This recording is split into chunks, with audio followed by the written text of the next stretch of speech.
So hi guys, welcome back sa ating YouTube channel mga katropa. Isa na namang kwentuhan tungkol sa Barangay Election 2026. So eto nga mga katropa, talagang sobrang lapit na niyan at talaga namang inaabangan ng lahat dahil kanya-kanya ng galawan yung mga nais tumakbo, and eto, lumabas na yung talaga namang napakatagal na hinihintay ng napakarami, yung calendar of activities na itong Commission on Election nga mga katropa.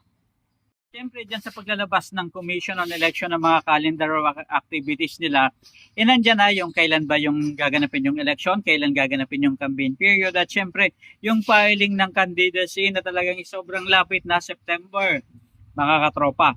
And ito na nga, isa sa mga pinagkukwentuhan rin tungkol sa barangay is yung mga benefits ng mga tao na bumoboto sa barangay mga katropa. So ibig sabihin mga katropa na sa September, ayan, sa September 28, talaga naman napakarami natin mga katropa na talagang ito yung date na sobrang inaabangan talaga ng lahat.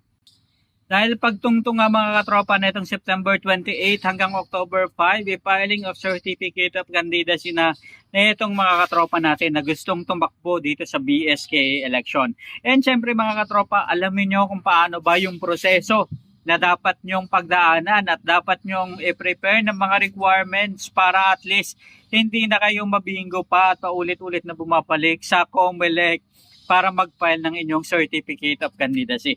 And make sure mga katropa, mag-file ng mas maaga para at least kayong sigurado ang mauna. So ngayong araw na ito mga katropa, pag-uusapan natin itong ang tungkol sa iba't ibang benefits na itong PWD. Isa kasi sa mga concern dito sa barangay is yung mga PWD. Siyempre, persons with disabilities. Ibig sabihin, mga gifted, ayan, mga katropa natin na talaga namang masayahin, mga jolly. Ayan, ibig sabihin nito mga katropa, sila ay merong mga benefits na yung mga barangay is maaari sigurong makatulong sa pagbibigay ng mga benefits na to para ma-avail nila sa mga katropa. So ibig sabihin nito, kailangan nila ng ID, and ano-ano ba yung mga requirements para magkaroon ng ID nito. And syempre sa barangay mga katropa dapat merong campaign period na related, information drive na related tungkol dito para at least yung mga PWD natin is aware sila paano ba kumuha na itong mga ID na ito na makakatulong sa kanila para at least magkaroon sila ng extra na benefits. Ayan.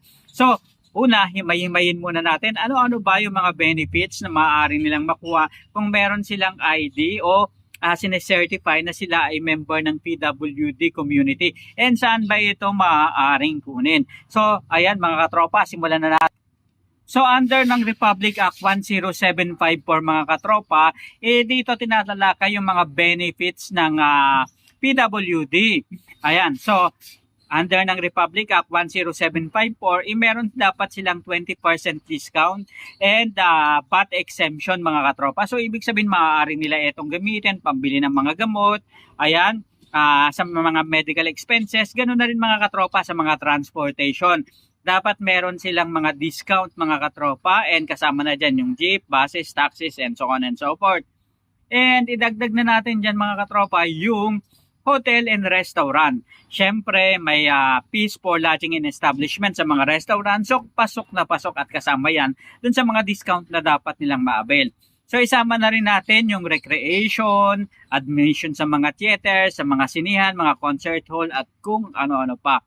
Siyempre, mga katropa, meron din silang dapat funeral and burial services na meron silang 20% discount. So syempre ito naman mga funeral services, funeral parlor natin, nagbibigay yan ng mga ganyang benefits, lalong-lalo na syempre alam naman nila talagang mga maawain yung mga nagnenegosyo ng mga ganyang klase ng negosyo, kasi syempre kailangan may puso yung mga nagnenegosyo ng ganyan, kasi yan yung mga mahal sa buhay na yumauna, di ba? And another benefits na maaaring makuha nila is yung 5% discount dun sa mga prime commodities, tulad ng halimbawa, pumunta sila sa supermarket, bumili sila ng mga necessity nila, mga grocery, katulad ng rice, eggs, and cooking oil, and so on and so forth. Ayan, iba't ibang mga katulad niyan. And syempre, meron ding mga kaakibat na privileges mga katropa, katulad na lang yung express lane. Ayan, meron din silang social security benefits kung sila ay employed PWD. And syempre mga katropa, meron din tax incentive yung mga tao o mga nagtatrabaho na merong mga dependent, ayan, ng mga relatives ng mga member ng PWD. So syempre itong mga bagay na ito mga katropa, kahit sabihin mong 20% lang to, malaking tulong ito. And maliban dyan yung hindi ka napipila, considered as kasama ka sa mga priority lane mga katropa.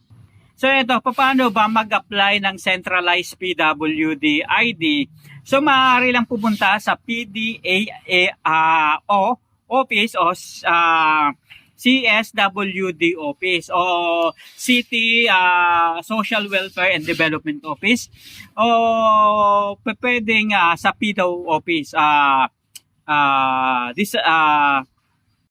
o yung tinatawag na Persons with Disability Affairs Office sa inyong so kasi ito ay mandated ng Republic Act 7277 o Magna Carta for Disabled Person mga katropa, na rini-require yung PDAO in every province, city, and municipality. So malaking tulong ito mga katropa kasi alam naman natin marami talagang mga kababayan tayo na member o bahagi netong persons with disability. And mataas yung respeto natin sa kanila kahit na persons with disability sila, malaki ang tulong nila. Maraming mga professionals na member ng PWD mga katropa, and talagang sabihin na natin very artistic and talented yung iba sa kanila mga katropa.